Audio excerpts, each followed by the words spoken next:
বিল আকারে উত্থাপন না হলে 10 এপ্রিলের পর কার্যকারিতা হারাবে গণভোট, গুম প্রতিরোধ এবং মানবাধিকার কমিশন, সুপ্রিম কোর্ট বিচারক নিয়োগ অধ্যাদেশ সহ 20টি অধ্যাদেশ।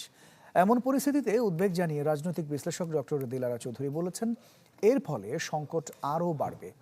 তবে ভিন্ন মত সংবিধান বিশেষজ্ঞ ডক্টর শাহদিন মালিকের। সিরিয়াস কিন্তু কনস্টিটিউশনাল ক্রাইসিস। তাহলে কি এই সংসদ কি রিজলভ হয়ে যাবে? আবার কি আমাদের ইলেকশন করতে হবে? এই জাতীয় নানা আপনার কনস্টিটিউশনাল কোশ্চেন এবং তার ইন্টারপ্রিটেশন দরকার হবে। উদ্দেশ্যটা তো আমি বুঝতে পারছি না, কিন্তু যেরকম মনে হয় যে তারা যেন একটা ক্রাইসিস তৈরি করতে চাচ্ছে।